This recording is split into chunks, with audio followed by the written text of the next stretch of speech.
yesterday we saw highlights from Indonesia, Naisu. Things could show. A lot of draft would actually make things work here for this team, especially with experience, can speak through success. That's what it's going to come down to for the most part, right? Again, we've seen these teams play for days now, even when we got to watch the group stage, how things played out, right? How they've adjusted, some of the surprises that we've seen as well, and I think that's something you can expect even from Mongolia here. Yes, there's the signature heroes, the statistics like the Fredrins that pop up, the Valentinas, the Novarias. He's been banned like thrice. It could happen. That could change the dynamic here, but I still think, you know, at the end of the day, at this point, when your tournament lives are on the line, you've really got to just bring your best, right? And if that happens to be a niche pick as well, or a cheese strat, if you will, then so be it.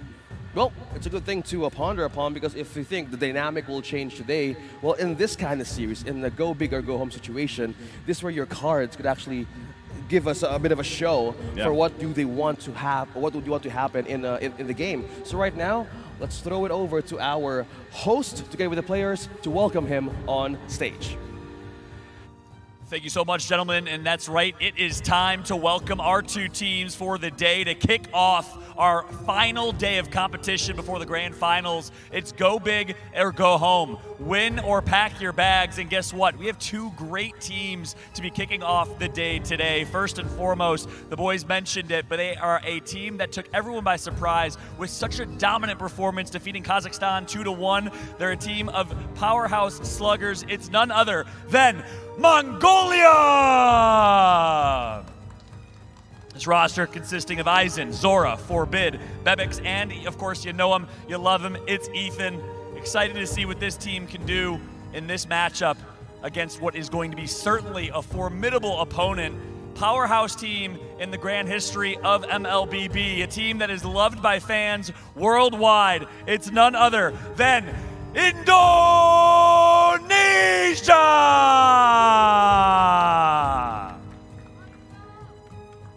And I'll get one of you, please, to come join for some words in your language for your fans that are watching back home. Any words for people watching you at home? Buat seluruh fans Indonesia, dukung kita hari ini. Hari ini akan jadi hari yang panjang. Kita akan ngeluarin semua yang terbaik dan bakal menuju ke final. Love that energy. All I heard was final, and that's all I understood, and I know what that means. And I'm going to go over here as well and ask my friend in your language for any fans watching at home, any words for your fans. Дэмжиж байгаа бүх монголчуудад баярлалаа. Тэгээд оцсон яг давах том давааныхаа эхнийх дээр нэрчлээ. Тэгээд оцсон чатгаар байж байна. Well, there you have it. Round of applause for both teams, everybody. Give them your energy right now live from Yash, Romania, and of course everybody at home as well. It's going to be a great matchup between Indonesia and Mongolia. Only one will progress. Who will it be? Well, guess what? We will find out to call the action. I'm going to go ahead and throw it back to our phenomenal casters. Take it away. Thank you so much, John, and that was Mongolia and Indonesia on the stage. Speaking about matchup, similarities, let's pick on one lane first. EXP to Rizla. This is what we like to do, right? Pick a lane here, and exactly what do you want to focus on? You think it's the XP lane? Yeah, it's a factor. And also yesterday we see some different change onto the jungle picks that actually works in Invade, and especially for Gang's early game. Non-meta picks actually works for Indonesia, but that is the thing that speaks from their experience. Yeah. How will Mongolia go through that if in the drafting stage there's so much more to be taken away from their own comfort picks?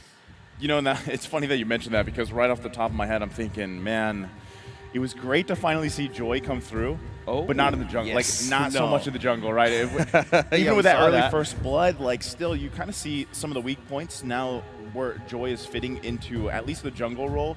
Yeah. It still could work really well, obviously, in the XP lane, thrown there if they want to, and heck, we've even seen it in the mid lane. Not so much lately, right? But still, I think if you do get your chance to pick one of those heroes that typically, so far here in IESF, you haven't seen too much. There's a little bit of that surprise factor. Now, when you look back at that performance yesterday, really it just, things got out of hand too fast for Indonesia in the Philippines matchup, right? So you're hoping, here, do we go back to these traditional picks that we're known for? But really, even if you lock that in, Francis, like we've been saying, man, is that's not always the answer, right? Sometimes it really is just obviously the execution between these two teams, and so far from what we've seen, even from Mongolia, and what makes them such a team that a lot of people wanted to cheer for was the synergy, like big name playmakers, right? That's why you mentioned Terizla, because again, Eisen was known pretty much for playing that Terizla, but now I feel like we're at a point where you can say there's so many XP laners that love that Terizla pick,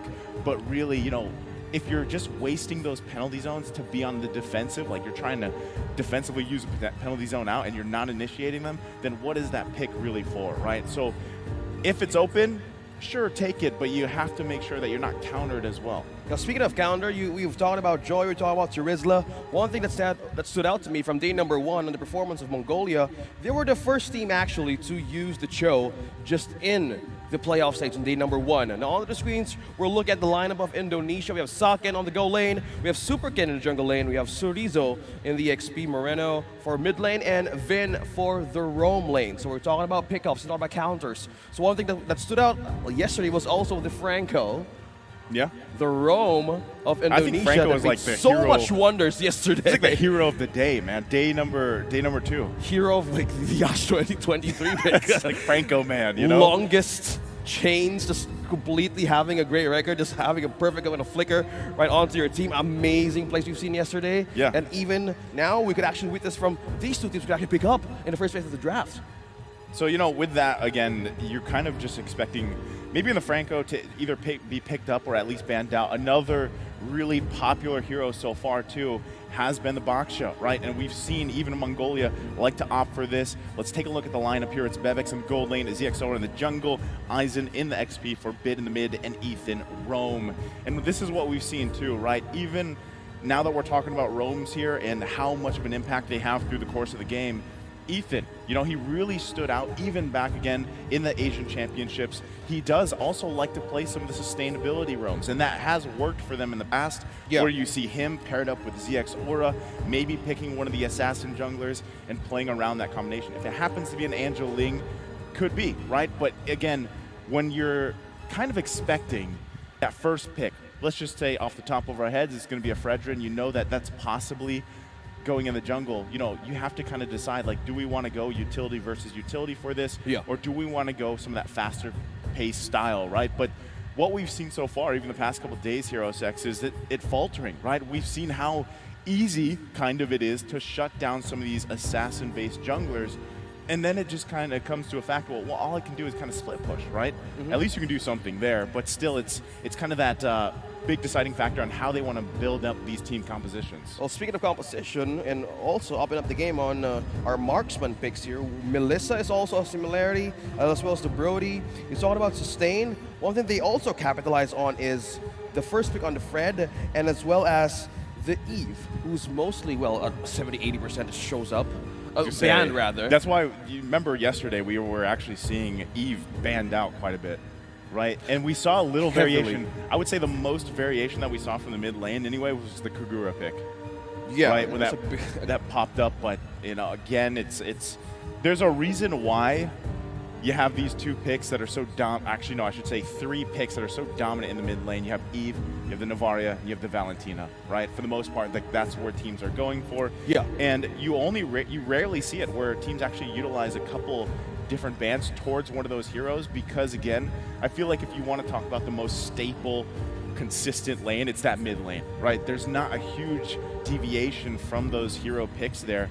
And this really, again, it's like a foundation of a lot of these lineups. And you really can't argue with the fact that, okay, we've got this great utility ultimate in the real world manipulation to help with these objectives, or the vision provided by Novaria. The one thing we see a lot of, though, is teams even opting for a roam Novaria. Yeah, right? which was, well, it was effective. It is effective. It can be, yeah, it can be. Depending on how you pair it with another extra burst mage hero, that could actually have an invade or a go time here that could completely be a great complement with the follow-up once Novaria sets the Astral Recall and Astral Echo. You just need to have that extra amount of follow-up and reinforcement, because at some points, how Indonesia plays in the draft, sometimes they actually took out mostly the healing or the sustain heroes, such as the Estes, even Baksha, even Barretts. Yeah. We've seen on the day number 1 of their performance right here. So we go into the draft. Indonesia on blue side, we have Mongolia on red. And speaking of which, we have respect the Turizla for Mongolia, as well as the Navarre you're talking about, and as well as on the side of Mongolia, we took out the Eve, the Joy, Pakira, and Kaja, which is also a favorite of Indonesia's draft. I'm actually relatively surprised they decided to take out the Joy, but it can make sense, right? They don't want to just deal with it. Let's see if they handle it. Fredrin, not a surprise here at this point. If you guys have been watching for 3 days, you know Fredrin is usually going to pop up here. I see them taking it, but then again, you kind of expect, all right, Valentino on the flip side, right? Now, really, what do you want to take here if you are Mongolia?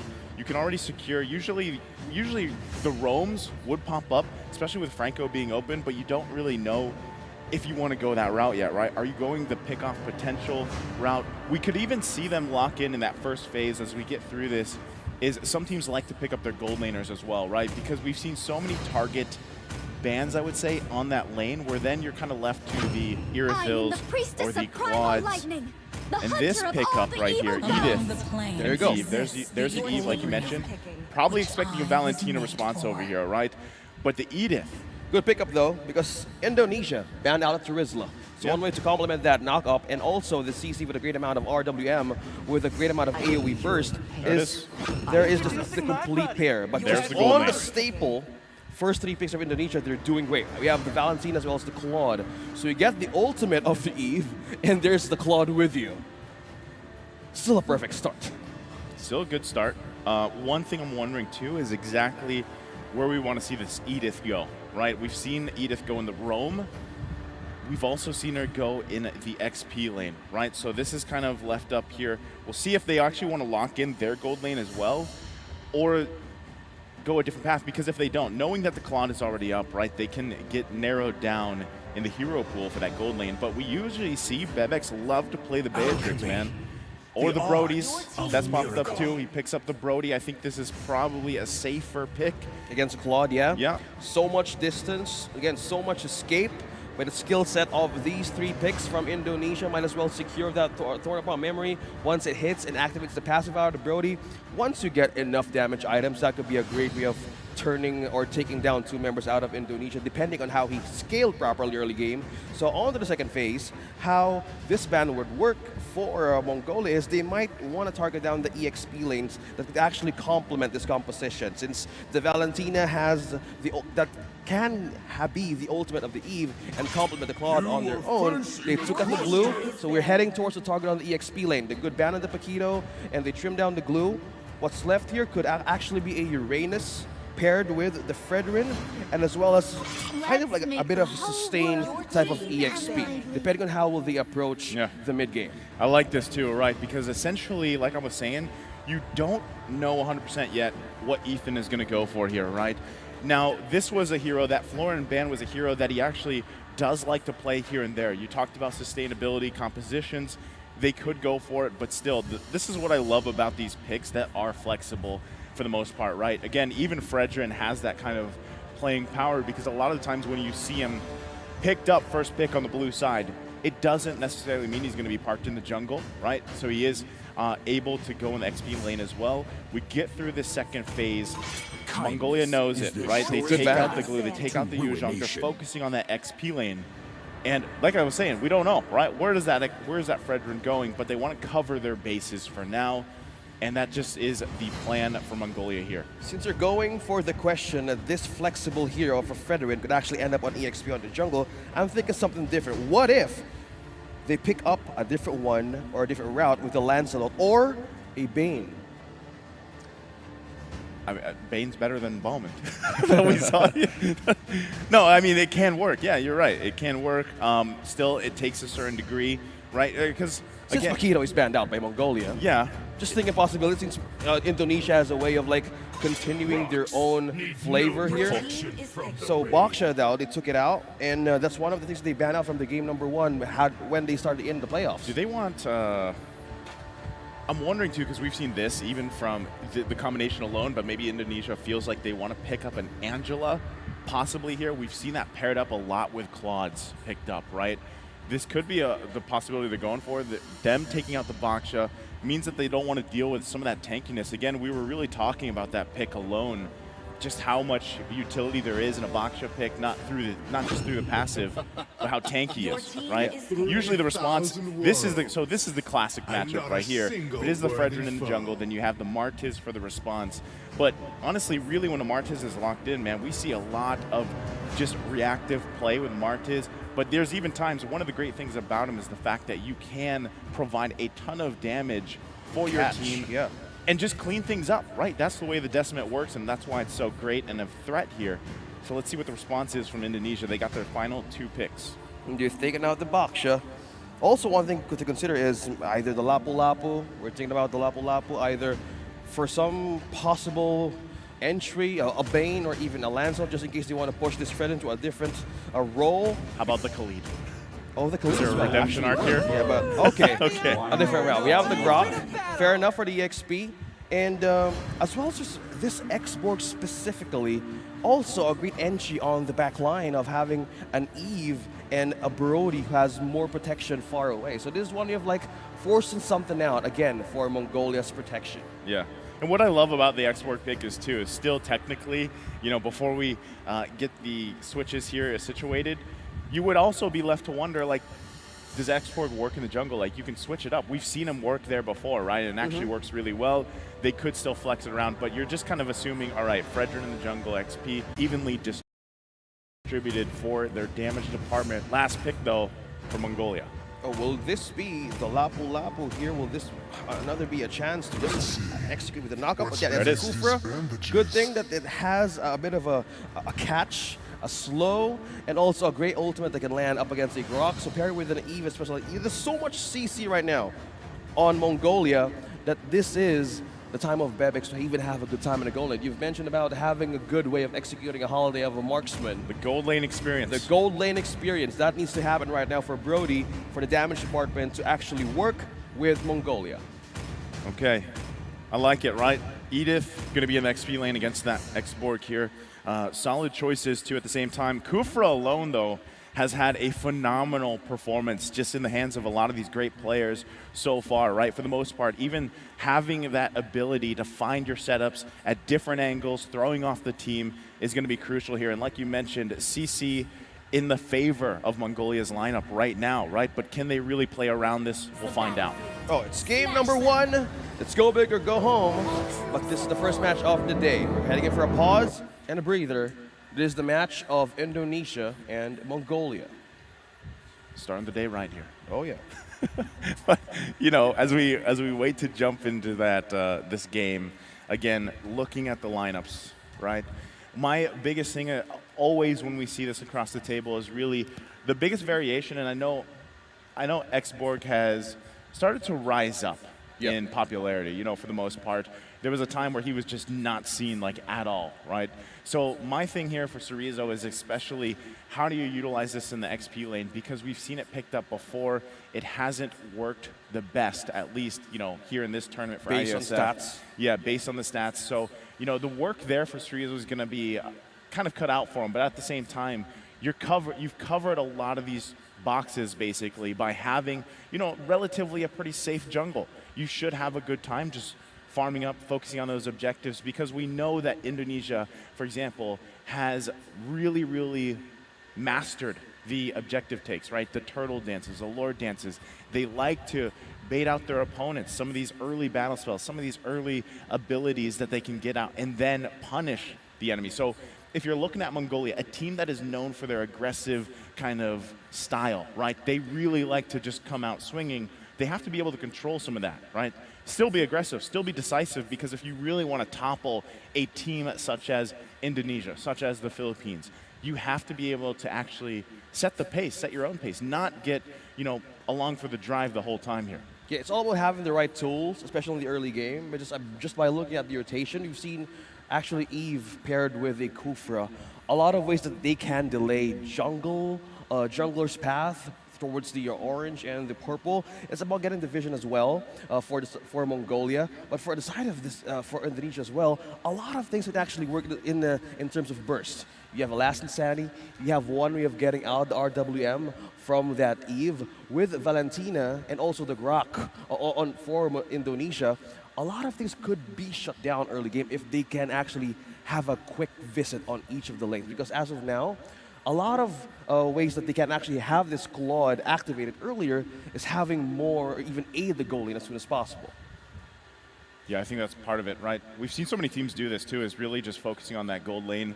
Either they put the pressure there or they just kind of like let it be. You know, let it farm up as much as possible. But for the most part too, the roams, you know, that's where they really play their part, is how do they control that gold lane? Do they even put a lot of their focus there, or do they, you know, put it elsewhere? And what we usually see, you know, as we wait to get into this early game where we see things unfold, is a little bit of aggression from both sides for the most part, leading into that first turtle, right? And that's usually where the teams have to manage that level 4.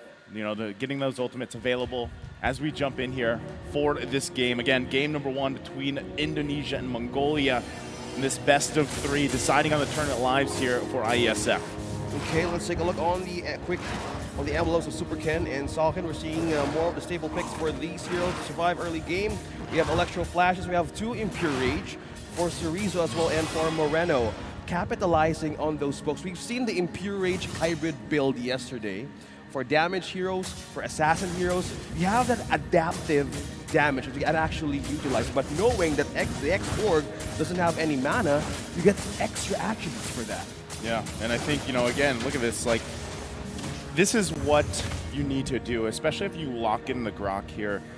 Vin has to get the information he needs. I like, too, that we've seen this kind of variations between Grok players alone. And do they take that focusing mark emblem? Do they take the tank emblem, you know, and play around with that? Because really, so far, I love it when these roams take the focusing mark. I love to see it. Usually you see it on the Francos, though, you know, a lot of the time. Since yesterday, yes. But occasionally, yeah, you will see it on the Grok here. So, you know, nothing too crazy or out of the ordinary early on. You're just going to kind of wait that 30 seconds for that first turtle. If they can get some of these battle spells out early on, that would be great. You see them, they're going to go ahead and focus Vin a little bit, trying to get that flicker out if they can defensively here, but will be just fine. Yeah, still safe, still on level 2. We were mentioning about the concussive blast versus the focusing mark. Probably now he's capitalizing on HP-based AoE damage that can actually be utilized in the skill set of a Grok.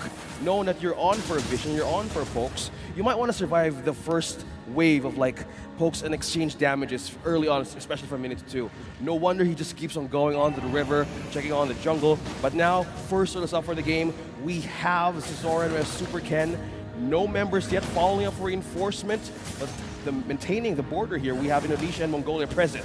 Okay, less than half health here. Both junglers going to come down to it. Last Insanity already going to use. Super Ken securing it, but look at the damage there with that Last Insanity. Massive damage. 2 will fall here for Mongolia. They also lose the turtle. Good pick up there for Indonesia. Great start for this export pick by Cerezo. Indonesia making use of that early game damage with his own emblem as well. So Impure Rage benefiting more of the damage as well as an HP regen. You have more ways to survive your Ferraga armor and go into fights like this. You have more contention just like that. I mean, look how much pressure they're just putting here on ZX Aura right on his orange buff. They might not even allow him to get it, or they want to force that retribution as they do. Wow. Aizen going to take a little bit of damage. There's the Last Insanity. Once again, able to find multiple members. Woo! Can they follow up through it? Ken still there, but another member is going to fall for Indonesia. The response, it's a triple kill for ZX Aura. He was mad about them putting the pressure on the orange buff. Okay, we have more ways to counter that. Cesaro takes an avenue, looks up on the window to how will they counter Indonesia. The Asher Aura, you have more ways of decimating more into the damage of Indonesia, but going back on that replay, we've seen the Last Insanity being used over and over again. Once it's activated, it's one thing of having the burst right onto him. You could have burst right onto Aizen, onto Ethan as well, but one thing they had in for return was Forbid, was using the RWM to get a counter go, and as well as go in for the slow, this time around for the early game of an Eve, which is stronger with the poke potential. That's huge for, you know, anytime you have this Martis here. He's also got that killing spree. It's always a threat, right? The way the Decimate works here. And now that he's got that triple kill under his belt, he's going to be the one confidently getting into Indonesia's jungle, right? And this will all lead into, again, that next turtle where you're going to see them both kind of set up here. Now, that was a great kind of interaction between what Indonesia wanted to do. They wanted to press that pressure, but still, you know, Mongolia turns out finding a win, looking at the items here. Yeah, despite the lead here, we're seeing at Brody, we're seeing Bebis picking up the Blade of Heptases now, just having the first item he needs for damage. But now turn this up, we have Mongolia on site. We have Super Ken and Vin now looking for a space to even take this turtle now. Sokken's not even going to be there, right? So this is a full force for the most part. Bebek's going to go ahead and clear that mid lane. A 4 versus 4. They're going to clash out for it. The flicker comes through with the wild charge. Can they get the turtle? It is going to be secured once again by ZXora. Now Super Ken on the run. Bebex makes it to the party. Chorizo trying to get out of here. Torn apart. Memory, though, will find the mark. He does fall. Turtle secured as well for Mongolia. Despite the trade of 1-to-1, we're now seeing the threat of the Valentina having the ultimate of an Eve paired with the ultimate of Chorizo now having 2 kills on a row. So with this point, it's all in an all-out situation that they actually initiate team fights such as this. Going back on the replay, they catch Aizen, they taunted them, they used the ultimates right into the turtle, but this time around, more of the damage dealers of Mongolia was there to respond. Bebex was just on the other hand using the free hit, releasing the turtle by family right on time, just about the minute or second that Indonesia flickered out for safety. I love that too. When you saw the replay, Finn literally just chilling there, waiting for that wild charge. Now in the mid lane, once again, Moreno gonna have to flicker out. Can they follow up on the kill here? ZXora might be hungry for this, not gonna chance it though. They don't want to go under this turret just yet. Again, economy-wise, it's pretty much even still. Completely even. Making work on both these sides of the map for both teams. Look at this, the play on top. Conceal. Socken could be in trouble. They're going to go in. Ethan popping out this blazing duet from Socken. A couple hits away. Whoa. Still under the turret, though. Will finally go down. And another kill comes through here. Able to find the trade. It's a 1-for-1. Does Indonesia have a response? They're going to chase Mongolia back a little bit. But ultimately, it's just down to that. Zora went in too deep. Bebex and also for a bit was too far to actually respond with an ultimate because it was down at the moment, as well as for Bebex. No response for damage, no response for burst. But that time, they just wanted to just have a safe place back, because if they committed to those kinds of team fights, they might actually go down as well. So having a restricted path of not even committing to those kind of small mistakes can actually give Mongolia a chance to get back and get those items right in. So not being even or being ahead from the gold of Indonesia, they just want to be in part of the objectives that they're doing right now as they took the first turret up top. Yeah, for the most part, right? Dead even is where they want to keep it. Now, once again, fighting for the third turtle here. Finn taking quite a bit of damage. There's a setup. Blazing Duet's going to be the follow. Ethan's in trouble. Trapped. Has to flicker out. Turtle will be secured by Indonesia, but here comes ZXora. It's a decimate again, and they're unleashing here, trying to run away. Can't get out of there. It's a turtle, but at what cost here for Indonesia? What a counter go. They waited for the Blazing Duet to burn out. Just at that moment, Forbid has the opportunity to lay down that chessboard and to poke everybody out. From the moment that the burst was just strolling through a quadrant, that was the opening of Aizen, even Zor, just keep on biting and feed Bebex the kill that he needs. Now standing on this level 9, building through the damage that he needs. This Brody now has the Malefic Roar, paired with the Blade of Heptasis. Now, by just going around him out, not being touched at all, that's dangerous. That's just damage department rising up to the defense of Indonesia. Yeah, and again, it's tough, right? Because right now, Socken, all he has, I believe, is a DHS. He only has that Demon Hunter sword.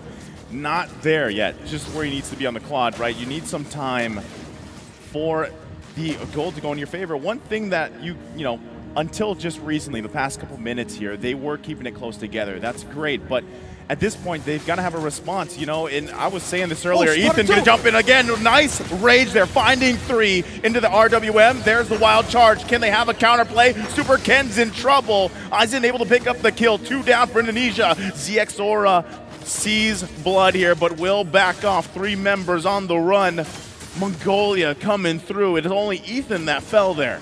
Ethan with a great catch from that bush, completing another set of Tyrant's Rage and Tyrant's Revenge. Having an advantage in gold, now the items now slowly building up.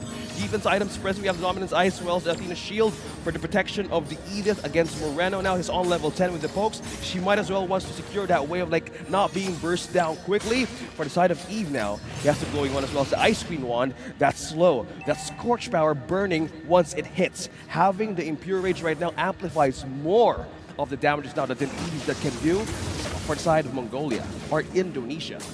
Yeah, this is tough, right? Once again, lead now, 3,000 from Mongolia.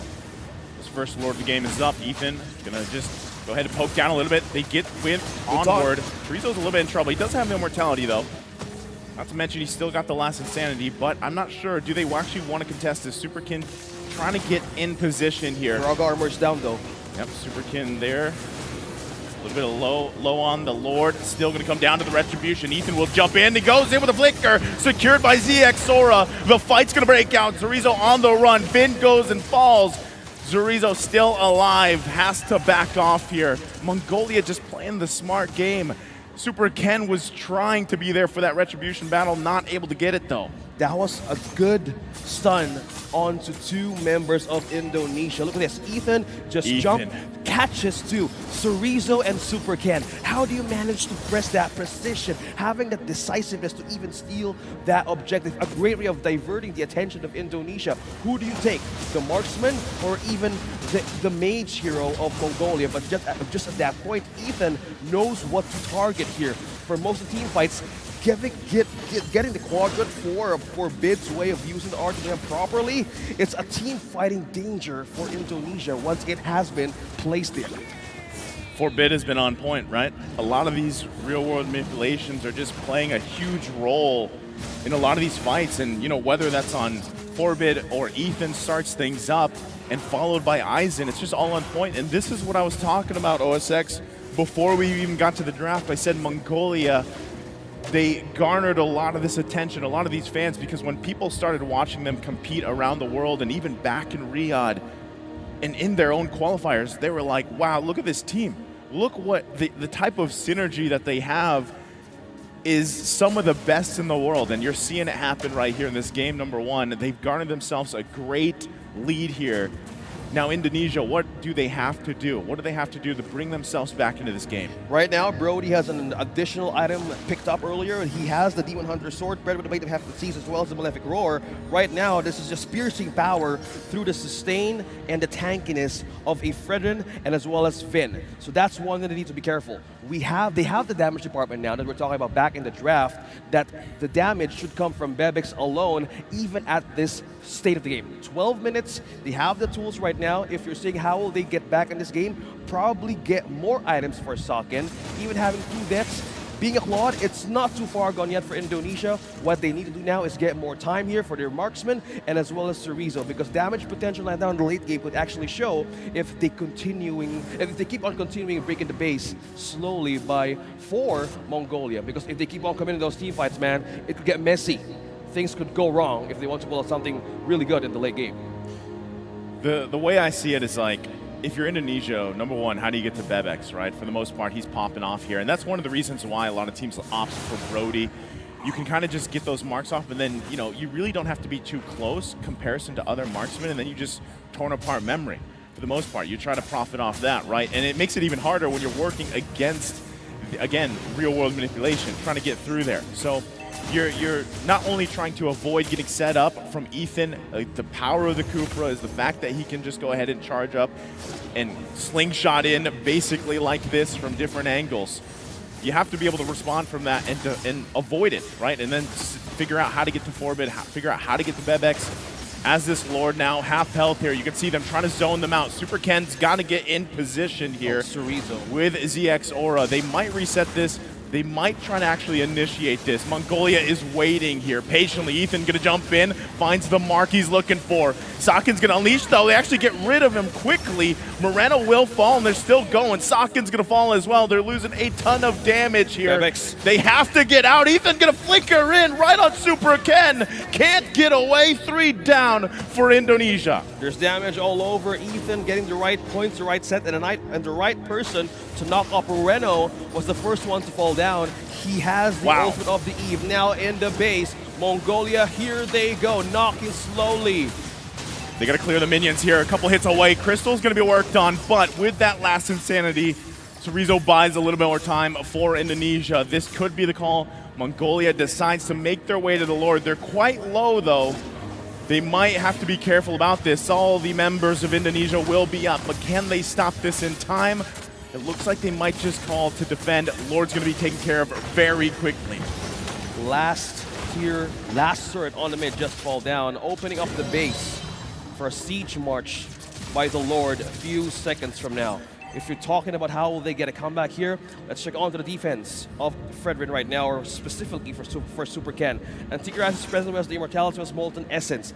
Enough for them, or for him, to be onto the front line, but for the side of, or even for Grok, has the Radiant Armor and the Tigras. Just the right amount of deflect and absorb from the damages that they can get from Bebex or even from Sisora. So one that they can capitalize is just by having the right set or being in the front line, they need to force something out of Mongolia right now. But can they do it? They got to deal with the Lord first. It's going to be about half health. Crystal also at half health here for the base. They got to clear these waves, manage them, keep them at bay here for now. That's what you see. Sakin also waiting for his moment with Blazing Duet. Lord will finally go down. Ethan gonna jump in, find Cerezo, but can't commit just yet. What they're happy for is these base turrets all going down. Could be up to this. Once again, Ethan gonna charge up here with the revenge, goes in, finds Cerezo with the Blazing Duet from Sakin. They don't have enough damage to respond yet. Aizen just unleashing here with the Primal Wrath. Crystal worked on, and Mongolia will take game number 1 against Indonesia. Almost 16 minutes. Having the capital of damage and as well as defense and setup. Ethan and the Brody completely having a great amount of targets right onto Indonesia. At some point we felt there is still a chance for them for having a comeback. But one thing that was kind of been missing, or it could have something happened, was you need to have that extra defense on that moment. But from that end on, but when it started to fall down, specifically onto the defense, that's where like things were getting onto the pressure of Indonesia to even to defend or even to take one for the back line of Mongolia. Yeah, and I love it. You know, it's interesting to see how a team like this, Mongolia, was able to just play their parts from early game up to that ending there. And it looked like, again, a team like Indonesia was just struggling to really keep up here. It's very apparent that the improvement that Mongolia alone has made, not just through IESF here at the WEC, but even before, right? When we saw them in the Asian Championships, we saw this refinement happen here for them, and it's clear that it's there. Right now, with all of that, you know, you have to really decide, like, I think one of the biggest things here, and we talked about Ethan quite a bit leading into the draft, Kufra time and time again has done really, really well. So let's see who the MVP is here. I'm not sure if it will be Ethan, but him and 4-Bit alone, they did so much for the team here, just with the Eve. There it is, right? Eve, 4-Bit getting that MVP. Him and Ethan, they were just in sync constantly. You'll love to see it when it's like that. And he goes 2-0-13. But the main point here, that 94% kill participation, man, he was everywhere, and that's exactly where you want to be if you're locking in this Eve. 13 assists. This is also almost a best wingman record. Yeah. Right on this team. Having a 630 GPM and as well as damage for almost 5,000 or 6,000 rising to the occasion. Kill participation of 94% is what they needed for the marksman, for the Brody, as well as the catch of the Kufra.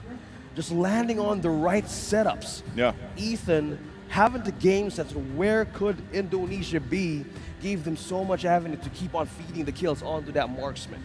And you know, the scary thing about that lineup too is because, again, we had this Edith locked in, and I don't know if you caught a glimpse of it, but there's an item you don't typically see a lot because it is relatively new as well. It was the Starlium Scythe, right? And that paired up with the right heroes, especially someone like this Edith, just really allows you to just pop off, you know, especially when you're shining. It allows Brody to just stay at a distance. That's what they were going for. So great job there, game 1. Game number 1, this point goes to Mongolia, so we'll be right back after a few minutes from now. Don't go anywhere.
Welcome back, ladies and gents. Now we are about to witness another match for the lower bracket. Now it's match point for Mongolia.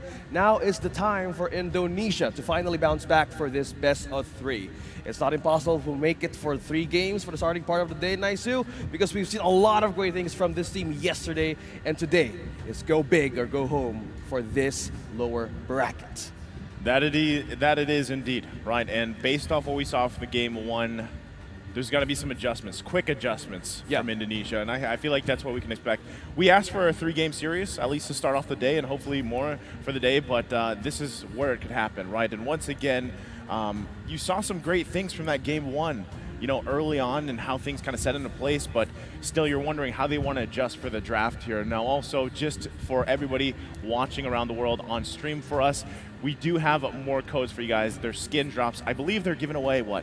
I think it was like 1,500 skins or something like that. A lot of skins for you. Yeah, there's a lot of skins for you guys watching us right now onto the stream. So be sure to check out the chat. There's a lot of giveaways happening right now, even for tomorrow. So you guys better watch out for those giveaways, because right now, even if you're not with us, by just watching and joining us here and supporting your team, you get goodies, skins, more skins having your way. We know MLBB players love skins, right? So free is good, basically. I love it. Now, going back to this matchup specifically, you know, Mongolia, again, a team that has risen through popularity for the most part. And you see it right there. This is what we were talking about before we even went to the draft, man, was, again, synergy is the name of the game for a lot of these teams. You know, it's great to have individually amazing players, but really in a game like this, how do you put it all together, right? That's the main part. And what you're seeing, especially from Mongolia, like I said, especially between the mid lane, the roam, Ethan and Forbid, is this great synergy and calling between those two alone, and then everybody just kind of follows up and it falls into place, and I think that's what we typically see from them and what you're used to seeing even from a team like Indonesia. But this time in that game 1, it just wasn't there for them. There were those moments of brilliance early on, right? Even with Chorizo having this X-Borg this time, you saw how beneficial or how impactful a well-placed last insanity can be. But then when they had that lead, right, they got a little too overzealous. They got basically counter-punched by Mongolia, and then it kind of scaled from there. So we'll have to see once again, what does Mongolia, how does Indonesia want to adjust from that? And Mongolia even, you know, do they go with a similar battle plan based on this draft coming ahead of us? Speaking of battle plan, there was a glimpse of hope there for the Valentina that was used in their game number 1. A lot of times they were forced to respond and use the RWM right away in case, or just Mongolia starts the fight, all of them just go all in. A lot of the happenings from game number 1 was mostly counter goes. And when that chance actually closed for Indonesia, that was always the clapback for Mongolia. They know that their ultimate can be copied, so one thing that they do is probably outplay or even outlast the moment where it's happening. So if that kind of situation keeps on growing with the threat of the Eve, might as well pair it up with something with a different burst. Cadet that we were talking about yesterday, that was one of the huge playmakers for the Rough Waves Ocean Oddity combo, plus a Franco, but it wasn't present from the first game of the draft. So we might see a bit of a switch up here. We're looking at the camera, we're looking at the coaches of these two teams that may actually show. They coach themselves, man, pretty much. Yeah. Mongolia, we saw that in Riyadh. Remember, we're like, they had the notebook out. Yeah, right. Mongolia we're was looking at it right now. Yeah, they draft themselves, they handle themselves. That's the amazing thing about it, right? And I feel like, again, that's why you have such a just synergy built between these players, because obviously they have to figure out, you know, exactly their draft plan. They make it work, and you're going to see that time and time again from Mongolia. Yes, you talk about synergy, you're talking about experience, now how they pull through here. One thing that stands out from these two teams is the identity of recovery and reset could be as quick as possible in terms of like having in this kind of, being in this tournament actually gives them a lot of way to reset. We've seen them use different draft, different heroes, even different picks that we saw all around the world that they're part of different tournaments. So in this point in time, maybe, just maybe, you would pull something out of the books that they have used or what they're good at this time. You know, the other thing too is the fact that, yes, we saw the Edith, the previous game, in the hands of Aizen, and this is, in a way, you know, I feel like anytime you hear Aizen, you mostly think of Terizla. Like, if You mostly think of the flicker and the knockups and the Yeah, like any of those heroes, but mostly I all feel the like flashy things. Most people are like, man, this guy can play at Terizla. But if you just watch even his gameplay with the Edith, it's very similar in form. And not only that, but you know, interestingly enough, the way that he builds it, right? You see a lot of these Edith players go for a little variations here and there, but I love the way that he approached the game. You can see that it is banned out, right? So over here from Indonesia, first phase, they did take out that Terizla Petito. Edith, the response on the other side was not anything too different. First picks, though, coming through. It is going to be that Fredrin that was picked up along with the Ferums and the Brody here. Yeah, good pick up here for the Uranus paired with an Eve. You have that AoE once again. You have that own lane sustain. You have that one-man army push for the XP lane. It was a factor, and you're up against either a Terizla, which is now banned. Good pick up there that how will they even secure their own counterpart having on this lane. So for these two picks that Indonesia made is starting, showing a good promise here on how they approach draft. There you go. You have Vision, you have Poke this time, as well as Sustain. Do you like this, though? Like, you know, we've seen this now a couple times up to this point. The Novaria being placed in the roam, and then you usually pair it up, like Eve works. We've also seen it paired up with Farsa in the mid lane, who hasn't popped up as much, you know, so far, especially in the playoffs. How do you feel about that? Do you like the Novaria roam? Is it enough here to pair up with this Eve? You know what? One thing to pair up with this kind of composition for Indonesia right now, having the Novaria and having the Eve, this is a complete carpet from the Astral Echo plus the RWM. What is a good way to pair with a great recipe is having a great slippery assassin hero. One thing I'm thinking is Lancelot here. They ban out the Ling. We have Mongolia banning out the Fanny. It's kind of giving me the idea that this might be their chance to even use that. So they ban out the Baksha. A lot of sustained heroes, if they're kind of setting up this assassin hero to show in the composition of Indonesia right now, might as well take out the counter for that hero. One thing also to know is a tank hero, either Kufra, either Grok. We all saw Ruby yesterday. Yeah, we did. And it was good. Anyway, it was up against a Fanny, but you need just to manage the catch. Ruby can fit most of these lineups again, just through the CC available, through the, especially the combination, right? It's very similar to, if you will, a Franco. But now in this term, I don't know if they want to go that route once again. I just feel like, you know, you want to see, number one, for Indonesia, what kind of marksman do you want to take, right? That's a good ban. That's what you're talking about.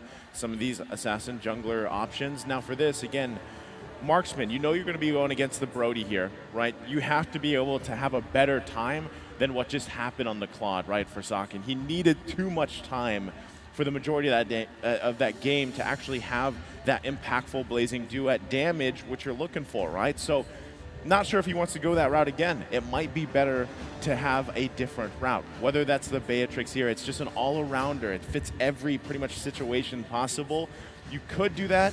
You could also see a lot of, like we've seen Irithil pop up time and time again. But the similar Beatrix, fashion, though. I love it. Yeah. Pair it up with the Eve and the Novaria. Okay, they're keeping it safe. Prioritizing onto the jungler pick first.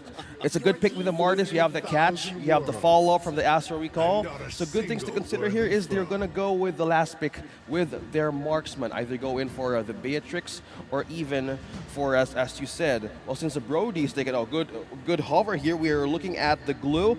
Oh, the Franco is back for Ethan as well. And a good sustain, though.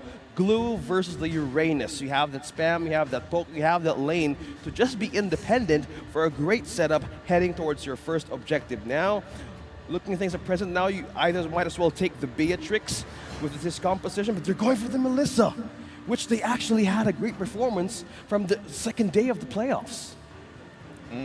Okay. Melissa. Need some stitches? I can help. It has worked, but remember when it was picked? I think it was day one, and it was against Franco. I think that was Maro playing the Franco and just was able to just disable a Melissa. You know, even with the way that her ultimate works and everything, you obviously have to be conscious of placement and stuff. Yes, you can work with your ultimate, but still, you have to be able to get to that point. Now, the damage does come a little bit sooner here. This is a better option, I feel like, than the Claude, like what we saw previously, right? And we saw how much, you know, just how much damage a great Melissa game can turn out for a lot of these teams. We've seen successful games, we've seen not so successful games. on Melissa alone. So hopefully this is the answer for Indonesia, at least in the gold lane, right? You got to start somewhere, and hopefully you get that gold experience that you're looking for, gold lane experience, you build up, and then you're that big source of damage for Indonesia as they get through that mid to late game later on. Yeah, good source of damage, good source of vision. Well, a lot of pokes actually could either be used against Mongolia right now. This is a good draft. Heading towards this game number 2, it's match point for Mongolia. Let's see how Indonesia bounces back from this one. But looking at the coverage right now, hovering onto our map, we're looking at Super Ken, we're looking at Vin, having or gaining control mostly on the Franco's threat early game. Probably we all know how this delay goes. Continuing, you have great cover now. Vin denies the cover for the Franco. I say they're trying to have a great start for Super Ken. Let's get match point. Indonesia, life on the line here. Best thing they can do is just, you have to avoid these Ethan hooks, man. Like, if that starts the snowball for Mongolia, it's going to get very grim very fast. And you can see, you know, Indonesia playing with a lot of aggression here early on. They want to get that lead the best they can. They want to get some of these battle spells out early on before, you know, the first turtle of the game comes up. And if they can find a lead on any of these heroes, especially whether it's Vin, whether it's Moreno, that will help them set themselves up for success to take us to a game 3. Again, they're the ones carrying this part of the game, right? They need Sakin to just go ahead and farm up here against Bebex, as we see both teams getting it situated. Yeah, by looking at the matchup here up top, we're looking at the Glue, Aizen, we're looking at Cerezo. He's mostly on this sustain now, so no flickers, no jumps. One thing he can do is he has this way of isolating members out of team fights since Eve is present. The threat is there. We have Magic Shoes pick up here for Bid. We have extra cooldown now on the first 2 to 3 minutes here to just keep on poking everybody out. But in a few seconds, we might see the first turtle contention from these two teams. So having out on level 4, we see Super Ken now, and also Cizora is still on level 3. Now Indonesia has more advantage out having coverage, having more damage to the turtle. So how will Ethan now be up a vision? I think it's being denied. Yeah, just great call there from Indonesia. Okay.